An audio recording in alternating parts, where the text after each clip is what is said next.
Yes mbaniza kade kano mwasibye mutya muri mutya ngenda kubasaba umusubscribing ate munyigene kade bagitafa additive ji Pastor Rogers Bugingo byengedde kubanga bimutabukira ku nsonga ya church batekatika kubanga higalwawo olwensonga ntelemedde okuba nti no atekera abantu ewatuufu era wayonjo walina okubanga abasabira ambina masa Pastor Bugingo church ye eri mu lusuubo era nti no halumiza nti wandibawo abagala okubanga bagisaanyaawo era nti no bagala kubanga abeza abantu awo church wetu tejukira amwaka guno nga gutandika Pastor Bugingo bava ne bamulabula nga bagamba nti church esinga ezisabisiza abantu mu nkuba ne musana ne guzoocha endiga nti zigena kubanga zigalwa era nga nti no bagala omwaka gwa 2025 nti church zonna ezinazibirawo ng'endiga zisabirayo zibirenga ziteekeddwa bulungi enkuba nga tesobola kuba ndiga era nga Pastor Bugingo yomukwabo bebalabula ministry ekikola ky'abantu akossa n'abalwanizi b'eddembe ly'obuntu bagamba nti abalokole abasinga oba church ezisinga ez'abalokole nti abantu bazisabiramu naye tebabera tabera concentrate era abasinga bakakana bafiiriddeyo abasinga bakana bafuniddeyo endwala ejjukira Pastor Bugingo bamulabula oluvannyuma lw'omuntu eyafiira ku church ye ayinako mbikutusaako byonna omukyala yakubye omwana mu katambi katamutte poliisi yamukutte ebitundu by'e Kabaale era nga essaawa zinali mu ngalo za poliisi wabula abatuuze baagala okulumba poliisi ono yatwaliddwa okuba nti ne bagisaanyawo nti baagala mukyalo ono era nti abatuuze baagala kubanga bamwekolirako byonna ngenako mbikutuusaako wano ku Faali TV gyanga Pastor Bugingo ye ali ku bunkeko obutagambika church ye baligigala olw'ensonga nti bagamba nti alemedde okuba nti natuukiriza ebisuubizo oba ebisuubizo byeyatuukiriza n'ebiragiro bibaamuwa nabagamba nti akyatuukiriza abalokole bano babateekeko amateeka amakakali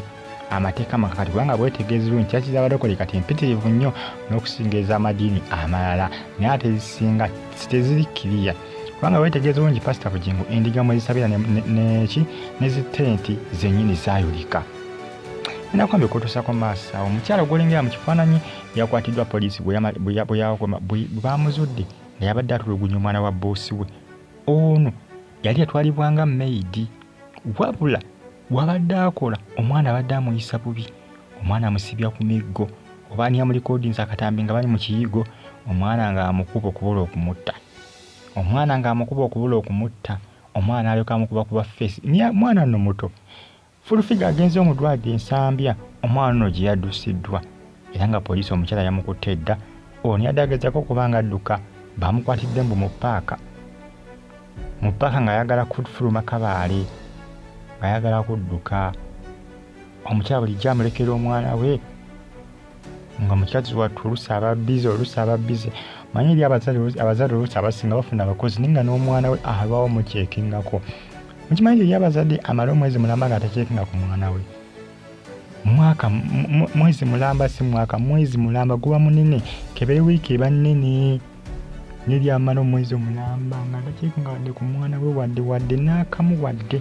wadde okumukeberako nti omwana wange ali atya pe gyebali enamba gyeri ate bangi nnyo nno nga bw'okiwulira nno ng'omwana ye abaana balwawo bakeberako okulaba embeera gye bakola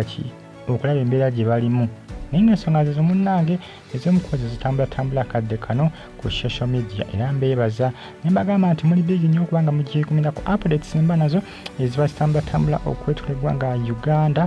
Fulufiga agenze okubanga alambula ku mwana okubanga mukyekingako alabe current situation gyalimu essaawa zino omwana tali bubi nnyo okutwalizamu naye nga bye ebizigira birina maaso amabwago omukazi kyabadde amukola kibadde kikabuka kikayoyo bamukutte embunga adduka okufuluma ekitundu eky'e Kabaale okudduka okufuluma eggwanga Uganda lwezibadde ayagala kuddukira mu ggwanga lya Kenya oba lya Tanzania tewali amanyi eyo nga nvudde ngezikosaidize ne wa Pastor Bugingo jjukira omwaka gwa 2025 yasuubiza okuba nti nno atandika okuba nga azimba Pentagon ono yasuubiza nagamba nti yafuna ba engineer abagenda okuba nga bakikolako wabula ayongedde okuba nga bamulabula kubanga kino akyayongedde okuba nga nti ateekera endiga ze ewantu kubanga abasinga bagamba nti wali kukananira nti ebintu ebitegerekeka enkuba wetonnya waba tewategerekeka ate endiga ezimu enkuba ezikuba jjukira bagamba nti bagenda yita amateeka nga endiga zonna ne church zonna bapasita balina churches nga balaga endiga zirina okuba nga zibeera zigenda kubeera safe ozimbidde kyaki we ziri omusana teguzituukako, enkuba tezikuba. Baagala kuleeta mateeka era nga Pastor Bugingo gaali mutwalira mujukira bamuwoninga ku mukyala eyafiira ku kyaki ye. Omukyala eyafiira ku kyaki ye Pastor Bugingo agezaako okuba nga akola ki, alaga nti tamulinako buvunaanyizibwa era nti tamanyi kyakola ki kyamuviirako okuba nga afa. Naye jjukira bamuwoninga ku nsonga zino ez'omukyala oyo eyafiira ku ki, eyafiira ku kyaki ye. Omwaka ogwa 2025 bagenda kuleeta amateeka amakakkali ku bapasita abatafa ku ndiga zaabwe. Jjukira Pastor Bugingo y'omu ku abo balina endiga enkuba ze zikuba olw'ensonga nti zitenti zaayolika, abamu basabira mu musana nga bw'olengerawo. Kubanga Pastor Bugingo amabegakaawo baali bamugamba nti afune engeri gy'ayinza okuba nga akola ki, ayiwamu enkokota okukananira ndi ebisooto birekeraawo kubeerawo kukananira ndi enkuba ng'etonnye. Pastor Bugingo kyamulema, namugamba nti oba oliawo abeeko akafu kazimbire oba bazimbira kimeni olwo bagende nga basabira omwo nga bw'ateekateeka Pentagoni. Nakyo kyamulema. Bamulabidde okuteekako kyaki ye natti, kuba kugisiba kuba kugiggala. Era nga Pastor Bugingo essaawa zino ali ku bunkeeko obutagambika. Jjukira omwaka guno gwa 2024 yasuubiza okubaako kyalagawo ku Pentagoni era talina kimu kyakoze ki kyalazeewo. Essaawa zino ali ku bunkeeko obutagambika. Munnange jjukira yali badde Sunday service era ng'endiga zibaddeyo mu bujjuvu, naye nga mbagambye nti bagenda kuba nga baleeta amateeka ku nsonga z'abapasita. Jjukira